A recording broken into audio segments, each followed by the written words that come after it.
Recently, I have been thinking a lot about Richard Nixon. Um, and this is kind of in the context of Trump's legacy. That is to say, analysis on whether or not Donald Trump is the worst American president ever. Um, I've absolutely no doubt that Donald Trump is the worst president of my lifetime. Um, Worst ever, though, would require a little bit more analysis. I do think he's always going to rank in the lower tier, no matter how generous you are. Um, because there are certain things that are historically bad with Trump. He's the only president to be impeached twice, only one. Um, and he's the only president to have been impeached for encouraging, whether his supporters agree with this or not, encouraging domestic insurrection. Um, in fact, you'd have to go back to Jefferson Davis, who wasn't even the US president, of course, he was CS president, consider any major leader in the United States calling for or encouraging domestic insurrection. So anyway, the Trump-Nixon comparisons have come up on more than a few occasions. Um, I think there's other figures in American history Trump can be compared to. I think there's a few similarities with Andrew Jackson, um, and certainly some of the nativist figures in the 19th century. Some have even compared Trump to Bill the Butcher in the film Gangs of New York. The truth is, Trump is a very, if nothing else, he's not going to be forgotten. In some ways, he's one of the most consequential American presidents. Um, far more consequential than someone like Gerald Ford. Um, so anyway, I don't want to talk so much about Donald Trump here. I want to analyze Richard Nixon a bit more because I think there's a good claim to be made that Richard Nixon is the best of the worst. So what do I mean by this? Nixon is kind of the great villain of American politics. At least he was up until Donald Trump. Um, but he's certainly one of the most interesting figures in American political history. Um, there's a source online on Wikipedia where you can find rankings of American presidents. Now, what this does is it takes numerous surveys. That's important, not just one survey, numerous surveys over the years, sort of analyzing where American presidents should rank. And in the top three is almost always Washington, Lincoln, and FDR, which isn't really surprising. Washington set the precedent for a peaceful transition of power, and he was, of course, the founding father. FDR steered the country through World War II and the Great Depression, and Lincoln steered it through the Civil War. So it's not really surprising that those, and of course, freed the slaves. So it's not really surprising that those three tend to almost always make the top quartile. Um, Teddy Roosevelt, Thomas Jefferson, they tend to do very well as well. They tend to be just next after that. Um, and basically, there's four quartiles. You have the top tier, which is considered to be the great presidents, with those three in the very top. Then you have the second tier, which is above average presidents, widely respected presidents, but not quite making it to that top tier. That is people like recently Barack Obama, Ronald Reagan, and going further back, figures like John Quincy Adams, James Monroe, some of those early presidents who weren't quite in the League of Washington, but still highly respected. Then we get third quartile, pretty mediocre presidents, or presidents who had some successes, but they didn't do enough to make it higher. That's figures like Chester Arthur, Rutherford B. Hayes, Martin Van Buren. These were pretty mediocre presidents who weren't absolutely disastrous, but didn't quite make it to the top tier. The most recent president to be in that category was George W. Bush. And that's interesting because Bush, at the time, many people were saying, well, he's the worst president ever. Actually, Bush had some successes. Um, He done considerable work in Africa. Um, I think the tragedy with the Bush era was that there were opportunities missed. Um, but I think when history looks at George W. Bush, it will look at him somewhat favorably compared to Trump. But anyway, to Nixon. Now, Nixon usually is in the last quartile, and there's two obvious reasons for this. Watergate, that was pointed to corruption on a massive scale, although some could argue that Watergate has since been surpassed. Clinton faced the Whitewater scandal, Trump had plenty of scandals, even Obama had the NSA scandal. Um, but Watergate immediately comes to mind. Another thing that is a huge stain over the Nixon presidency was the Christmas bombing of Vietnam in Christmas 1972, and also the bombing of Cambodia, Operation Linebacker 2, I believe it was called, in Christmas 1972. That will forever be a stain on the Nixon presidency because it was unquestionably a war crime. There was mass civilian casualties, and there was many, many civilian dead at the hands of Richard Nixon. There's no getting away from that. He was also a deeply polarizing figure within America. The Kent State shootings, of course, and other such incidents. But it's easy to forget that Richard Nixon won one of the biggest landslides in American history um, when he beat McGovern in 1972. I mean, that was sweeping. So, in the context of the time, and of course that came before Watergate, but that is no mean feat.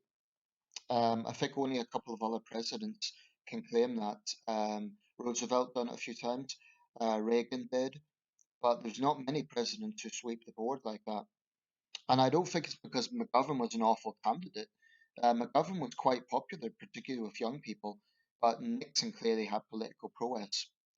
And this is something that needs to be looked at with Richard Nixon. Look at his successes. Um, his statesmanship really was something. I mean, say what you want about Richard Nixon, but the man was not stupid. If you look at the eloquence and the depth of his political thinking compared to Donald Trump, it just soars above it. But let's look at the bottom tier. Let's look at the others who are in that bottom tier. Andrew Johnson absolutely makes sense. Johnson rolled back. Not only was he impeached, but he rolled back federally guaranteed rights to freed black Americans. That was unforgivable, morally unforgivable. James Buchanan, the president who arguably fiddled while Rome burnt just before Lincoln. Interesting that two of the worst presidents came just before and just after the best president, or one of the highest ranked presidents in Lincoln, Buchanan and Johnson.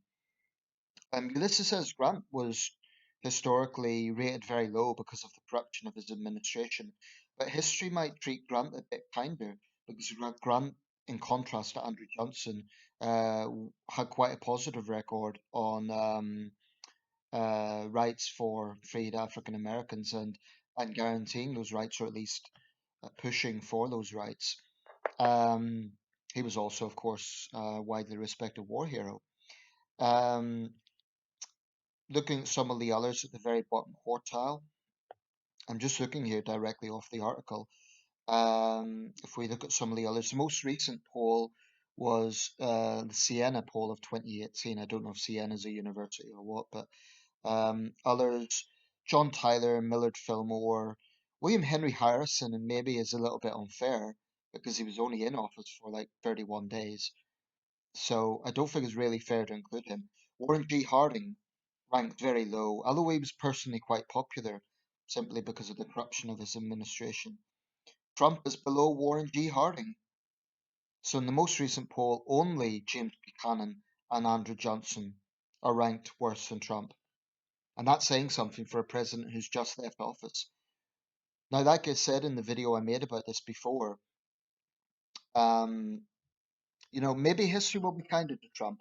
I mean, on the positive side, these recent peace deals in the Middle East between Israel and its neighbors might well elevate the Trump presidency, possibly.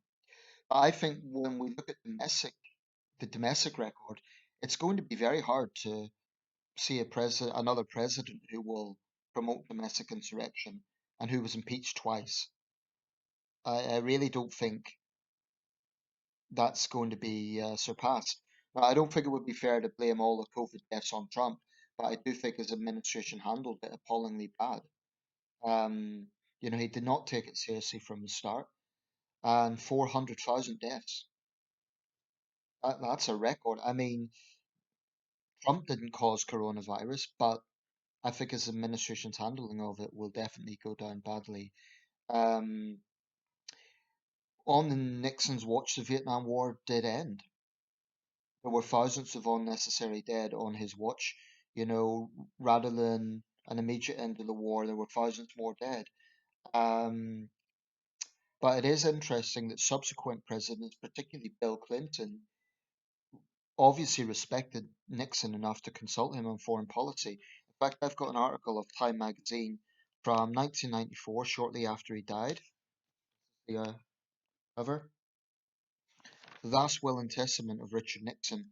If you look at Nixon's inaugural address, this is the first inaugural in 1969, and his parting address in August 1974, the man was clearly very intelligent. Um,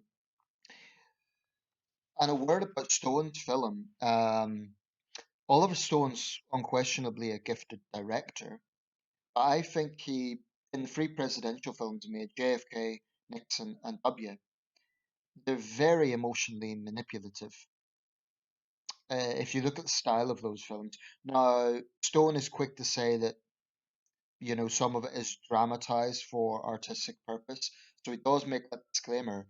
But particularly Nixon, I mean, Anthony Hopkins is a fine actor, but you know, all you need is Darth Vader music.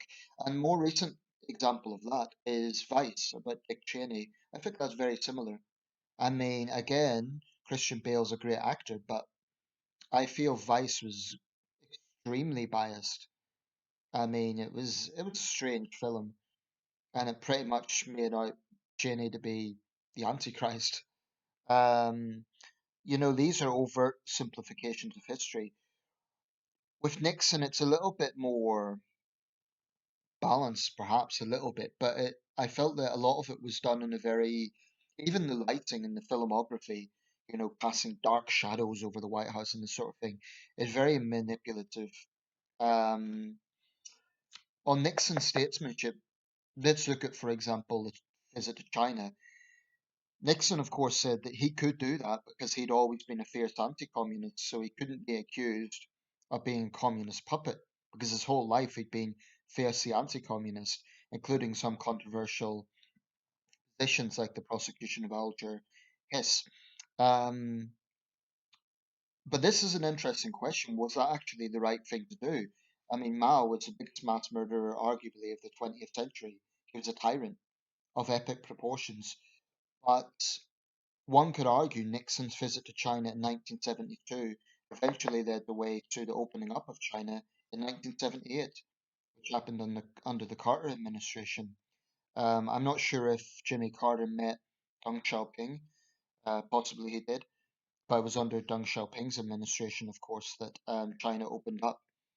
Not that it necessarily reformed politically, but um, that's an example of statesmanship that only history will judge. Was that a good policy or not? But at the moment, it seemed to be regarded in as a positive thing. Um,